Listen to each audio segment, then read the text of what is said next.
नमस्कार, स्वागत है आपका खबरनामा पर। आज की बड़ी खबर वक्फ संशोधन कानून से जुड़ी हुई है, जिस पर सुप्रीम कोर्ट में अहम सुनवाई हुई। देश के प्रमुख न्यायाधीश संजीव खन्ना, जस्टिस पीवी संजय कुमार और जस्टिस केवी विश्वनाथन की पीठ ने आज वक्फ संशोधन कानून से जुड़ी याचिकाओं पर सुनवाई की। इस दौरान कोर्ट ने केंद्र सरकार को अंतरिम राहत देते हुए फिलहाल वक्फ अधिनियम पर स्टे लगाने से इनकार कर दिया है, लेकिन साथ ही कुछ अहम निर्देश भी जारी किए हैं। कोर्ट ने कहा कि जब तक अगली सुनवाई नहीं होती, वक्फ बोर्ड या परिषद में कोई नई नियुक्ति नहीं की जाएगी और न ही वक्फ संपत्तियों की स्थिति में कोई बदलाव होगा। कोर्ट ने स्थिति को यथावत बनाए रखने का आदेश दिया है। इस केस में भारत सरकार की ओर से सॉलिसिटर जनरल तुषार मेहता ने पक्ष रखा। उन्होंने अदालत से 7 दिनों का समय मांगा ताकि सरकार संक्षिप्त जवाब दाखिल कर सके। सुप्रीम कोर्ट ने यह समय देते हुए निर्देश दिया कि जवाब 7 दिनों के भीतर और उस पर प्रत्युत्तर 5 दिनों के भीतर दाखिल किया जाए। सुनवाई के दौरान कोर्ट ने साफ कर दिया कि अगली सुनवाई में केवल 5 प्रमुख रिट याचिकाकर्ता ही उपस्थित होंगे। कोर्ट ने सभी पक्षों को मिलकर यह तय करने को कहा कि वो 5 प्रमुख आपत्तियां कौन सी होंगी जिन पर प्राथमिकता से सुनवाई होगी। सुप्रीम कोर्ट ने यह भी स्पष्ट किया कि अधिसूचना या राजपत्र में पहले से घोषित किसी भी वक्फ संपत्ति की स्थिति में कोई बदलाव नहीं किया जाएगा। इसका सीधा मतलब है कि अभी किसी प्रकार का अधिग्रहण, संशोधन या पुनः वर्गीकरण नहीं होगा।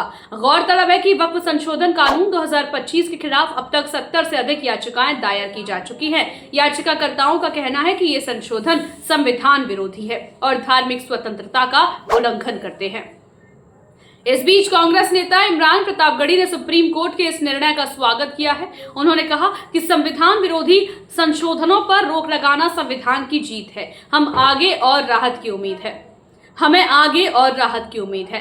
कांग्रेस संविधान की रक्षा के लिए हमेशा प्रतिबद्ध रही है। याचिकाकर्ता भी रहा हूं इस मामले में, तो आज माननीय उच्चतम न्यायालय का जो अंतरिम राहत का आदेश है, उस पर मैं माननीय उच्चतम न्यायालय का शुक्रिया भी अदा करता हूं और राहत की सांस भी लेता हूं कि वक्फ कानूनों में जो संविधान विरोधी संशोधन किए गए थे, उस पर आज माननीय उच्चतम न्यायालय ने कई सारे बिंदु हैं जिस पर रोक लगाई है अगले आदेश तक।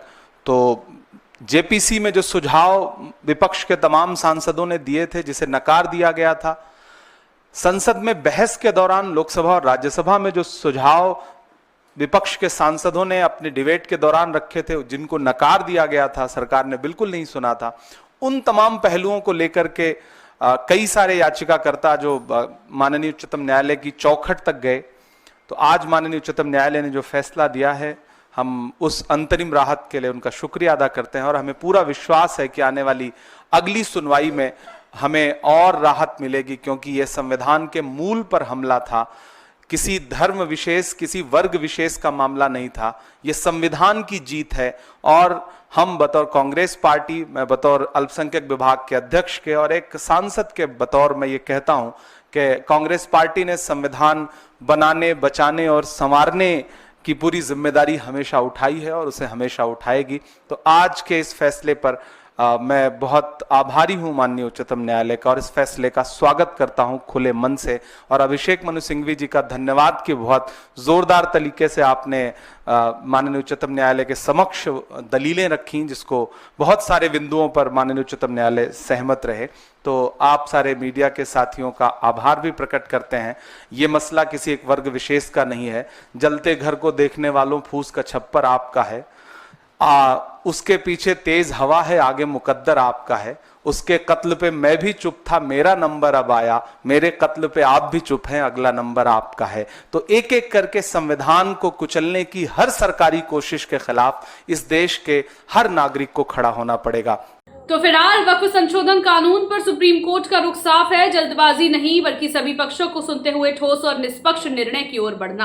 आप इस मामले पर क्या सोचते हैं? क्या वक्फ कानून में संशोधन उचित है? कमेंट करके हमें जरूर बताएं। वीडियो को लाइक और चैनल को सब्सक्राइब करना न भूलें।